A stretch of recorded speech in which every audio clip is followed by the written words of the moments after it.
This woman said she could spot an ex-con or a criminal a mile away, all the while thinking that I wasn't one. So I got two stories I'm going to tell. The first one, I just moved here and I was down at Casey's general store.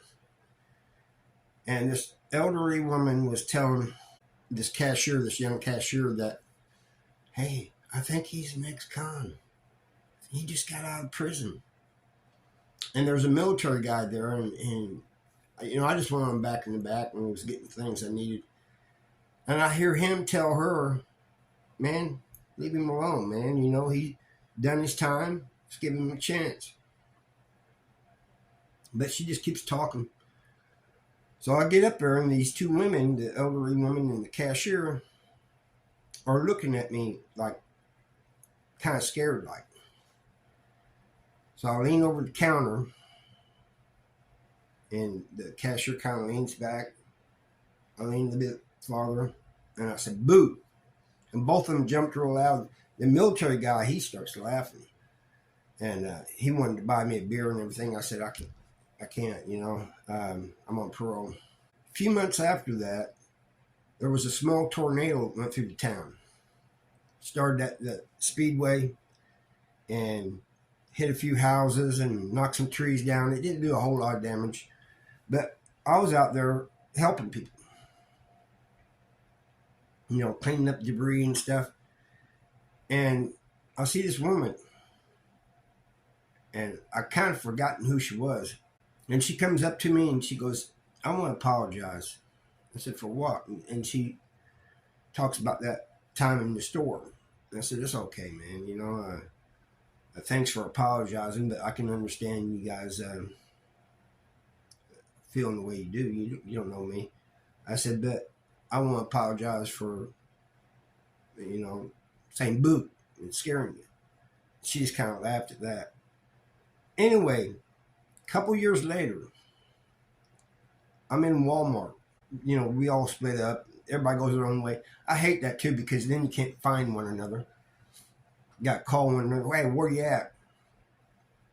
But this elderly woman gets to talk. She's talking to everybody. But she gets to talking to me, and she goes, you got to be careful these days. There's criminals and people who've been in prison and everything. And I'm just kind of amused, so I'm listening to her. And I said, oh, yeah? And she goes, yeah, I can tell you have led a sheltered life, even at your age. But, it's a different world today. We got to be careful. And I said, yeah, you're right. I understand. And she goes, no, listen to me. She goes, I can spot a criminal or an ex-con. She said ex-felon a mile away. I said, oh, yeah. And they had there's this little thin mirror like thing, because we was by the clothes aisle. And I kind of looked at the mirror and I said, oh, I see one right there. And she goes, it's time to be serious here. She goes, you've led a sheltered life. You got to be careful. You don't know who you're going to run into. And I said, you're absolutely right, ma'am. And I said, well, thank you. She did not want to stop talking. I'm trying to walk away. She's following me talking. There was this guy. He's looking at me. He's because I think she'd been talking to him before too. And I said, I got things I got to do, ma'am. She goes, I understand that, but I'm just asking you to be careful. I said, I promise you I will. And I'm trying not to laugh.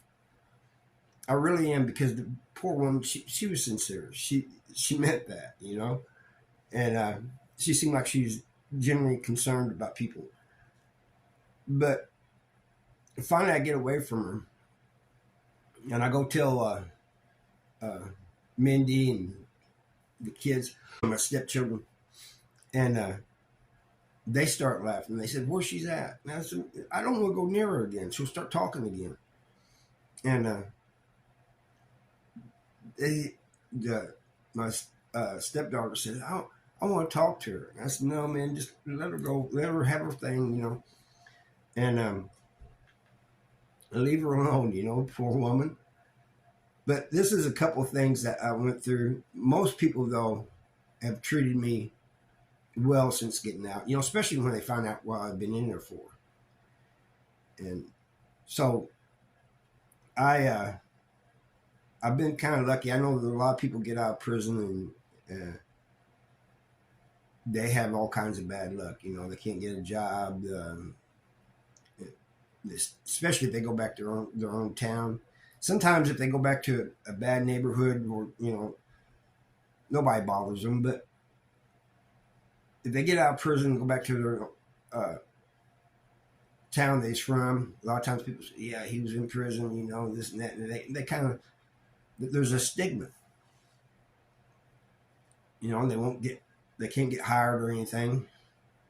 And they're kind of ostracized. Some people are ostracized, And I think there's been a couple cases where they've been ran out of town that, townspeople didn't want them. But I've been lucky, man. And most people, when they find, especially when they find, like I said, when they find out what I've been in prison for, they ain't got a problem with it.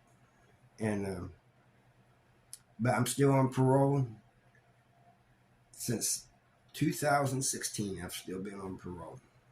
And because I had a life sentence, I can be on parole indefinitely. But each year, my PO puts in the paperwork to get me off of parole. And they don't have to let me off parole, but, man, I hope they do. Anyway, this is just a little short video, and I hope you guys liked it, and I thank you for watching.